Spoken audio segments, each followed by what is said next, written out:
I rise in support of H.R. 3408. This legislation does three vital things. It will open up land in the West to oil shale development, open up one of our most promising areas for energy development in the United States, the Arctic National Wildlife Refuge, and increase offshore production as well.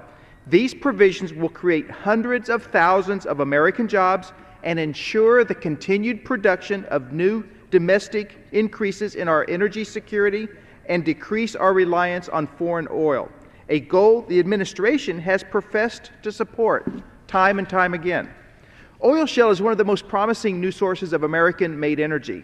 The U.S. Geological Survey estimates that the western United States holds more than 1.5 trillion, with a T, barrels of oil, 6 times Saudi Arabia's proven resources, and enough to provide the United States with energy for the next 200 years.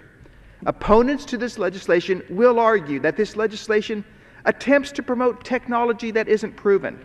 However, while the American oil shale industry is forced overseas due to regulatory uncertainty and burdensome federal regulations here, other nations are profiting right now from this technology.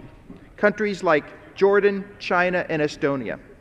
Just this morning, we heard from Secretary Ken Salazar, who expressed the administration's support of emerging technologies. You would think that that would include oil shale. Unfortunately, the Obama administration's support amounts to offering leases with such extremely restrictive terms that it attracts hardly any industry support at all. As a result, countries overseas, which get over 90% of their total energy supply from oil shale, like Estonia, have robust oil shale industries. I asked Secretary Salazar how this administration can say it promotes new energy while stifling research and development of this tremendous energy potential, oil shale, and he had no good answer. Now, this legislation also opens up energy in Alaska, specifically the less than 3% of ANWR that the bill deals with. This area was set aside by President Carter in 1980 precisely for oil and gas development.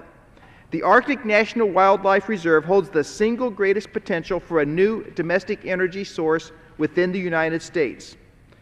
Offshore, this legislation would increase drilling in federal waters while ensuring protection for our offshore military operations and fair and equitable revenue sharing for all coastal states.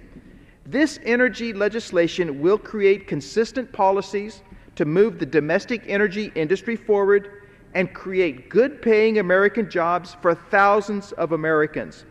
People say all the time to me, why don't we have a better energy policy in this country? This legislation does exactly that. I urge my colleagues to support H.R. 3408.